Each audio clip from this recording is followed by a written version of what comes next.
All right, guys. Hey, this is Jason here, and I wanted to thank you for joining us on the meetup group on Wednesday night.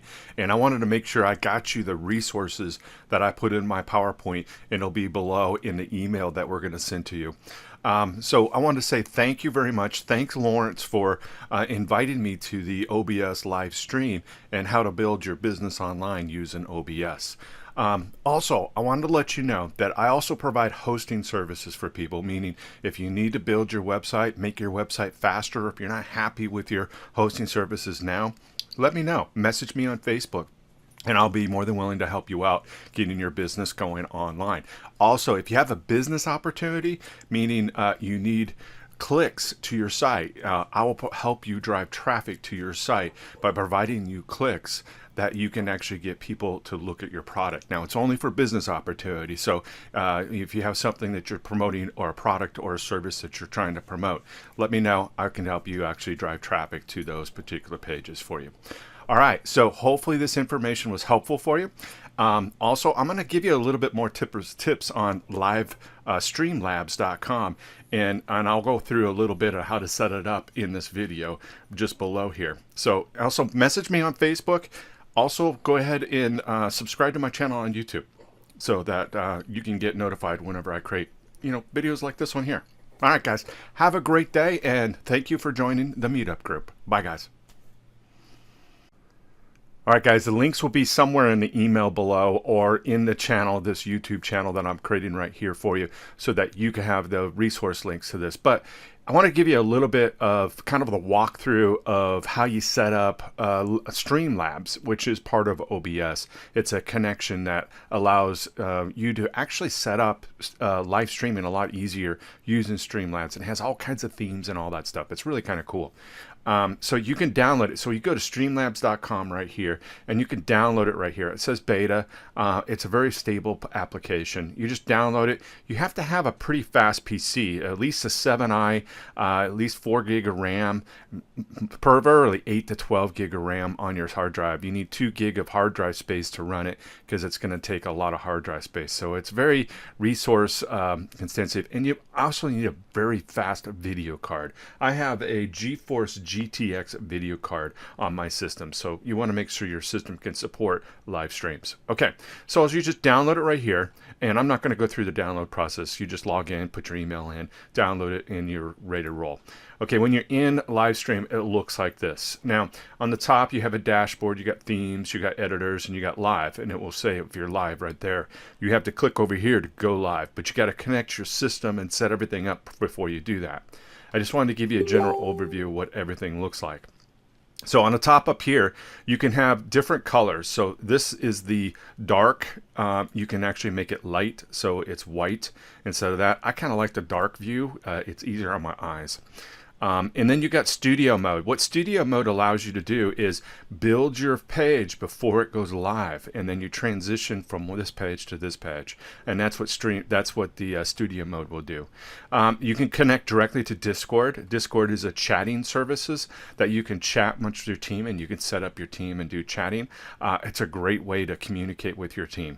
And then settings. Obviously, the settings are very important because you have to connect everything together and make sure everything's set up. So right through here is how you set up the streams. General, you just go through here and you can delete and refresh everything on your system. So if you actually mess up your settings, you can start all over by the developer key and just refresh all the cache and start completely over with your setup. And I've done that before because I have messed it up before. So no big deal. You can actually bring it back and fix it.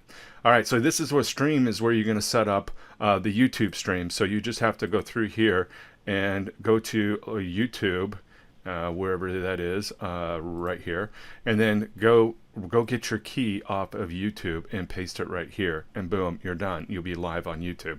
If you want to do it on Facebook, you can do it right here, live on Facebook, and go right there. Now, if you want to do both, it's called what is it called? It's called Restreaming.io. And then you can stream on both. It is a paid service, so just to let you know. So you can stream on Facebook and YouTube at the same time. Now, obviously, you're going to set up your output, your stream, but StreamLabs does all that for you. It optimizes to your PC. So it's really kind of nice, so you don't have to go do that manual testing and all that. But sometimes you do have to, because you know it doesn't always work.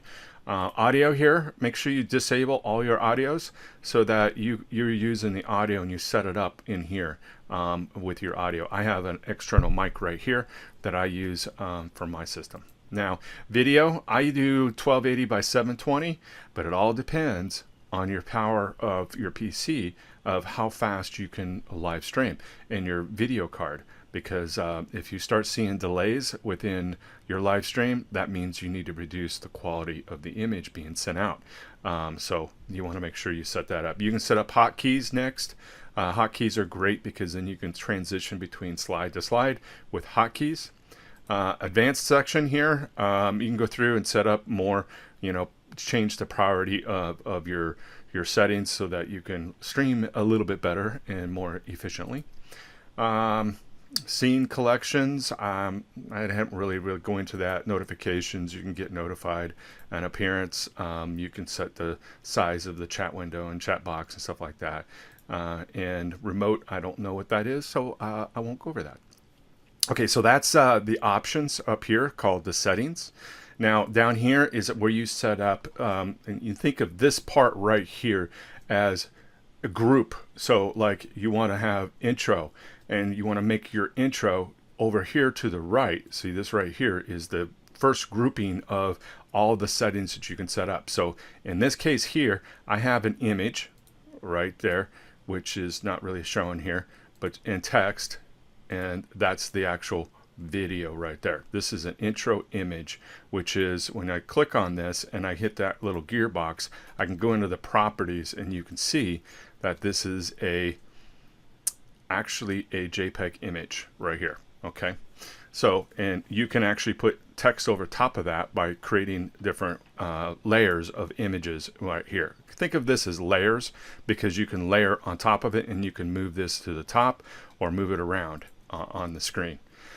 Okay, so, and you can add a bunch more by hitting the plus sign right here, and you can add images, browser source. I mean, you got all these different scenes or different areas that you can set up. And then you also have these widgets on the right hand side that you can add widgets to that, like a donation ticker, a stream boss, all kinds of different things, a chat box. But since this is just basically my first intro when I'm just getting started, I don't want to put a lot into it. I just want to make it the intro slide. Okay, and so then I do a transition, and this is a transition slide right here that I created on Camtasia, which I'm creating this video on right now. And all you do when you set that up is in here there's a stinger, and then you load your MP4 file, and this is scroll to the right, you'll see this is an M-Wave actually, not an MP4, and basically it's a video file, and you create that and it will automatically transition from slide to slide. So it's pretty cool. All right, so that's how that works. And if you want to create another transition in here, you just hit a grouping, I would say, and then you could say test group, can't spell, 2, okay? And then it'll go to the very bottom, and you can rearrange them anywhere you want on the screen, and you go to test group 2 right there. Now, obviously there's nothing in here, it's blank. So you have to have sources. So you click over here, and you let's go bring an image in and add a source, and let's go add a new image, and I'm just going to go browse one real quick here. I'm just going to pick anything I see. I'm going to do this one again. I've done that in the live meeting, and say done. And now you can shrink that down to fit the screen, so that people can see the full screen. Otherwise you're going to have, it's a very big image. I would highly make sure your images are optimized, meaning they're smaller so they're not, you don't have to do this. So if this image was the right size, I don't have to shrink it down and have that image not be the right size for the window.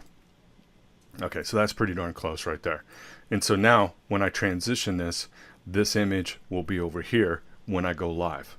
All right, so I set it all up here, and then I transition and it goes live right here, because this is the live section. Obviously I'm not live right now. Okay, and then you can add more scenes or more sources right here by adding text. Let's say I want to add text and add that text here, and I want to say whatever I want to say. I can say Jason Gerald, okay? And you can do stuff like this too, where it's red in the background, and you can have your ticker going across the screen, and it's pretty cool. So if you do the ticker, you want to put some space in there and say add source. Okay. Now right now there it is, and it's right there, and I'm going to say okay, that's cool. Everything looks good. You can change the size if you wanted to, but I'm going to say done. And now I want to make it a ticker, so you have to add a filter to that, and then that filter on the right hand side there's a plus button, and right here you want to say scroll. Okay, and say done, and it's going to come up here of how fast you want to scroll. Okay, and say done. Now you see that right there. You have to adjust the size of that on your screen just like that, and now it's across your screen. Pretty cool, huh? That's what you can do with OBS and StreamLabs. And this is the same thing as OBS, but it's an add-on for StreamLabs is an add-on to OBS. Okay, there's so much more, guys, that you can do with this. I'm making the video a little too long, so I just wanted to give you some quick tips on how you can use scenes and how you can use sources. I don't have any audio or anything like that set up, so if you're going to do that, you'd have to set up the audio, and it's pretty easy to do. You just set up the audio right here. Where is it at? Audio. Come on, I'm probably looking right at it, and there it is. I even clicked on it. We're right over it. Amazing. And then you select what audio channel, and you add it, and you would select which audio, and that's my microphone that I'm using right now. And now you see that you've got a mixer right there, and now I can actually communicate with my team online. Okay, that's it. There's more to this, guys. So if you have any other questions, make sure you get a hold of me. Message me on Facebook. It's Jason Gerald. Just go to Facebook and Jason Gerald, or like my YouTube channel and comment on this YouTube video. Hopefully this was helpful, and thank you guys for joining the meetup group on Wednesday night about live streaming online using OBS. Have a great day, and go out and create multiple streams of income. All right, guys. Bye.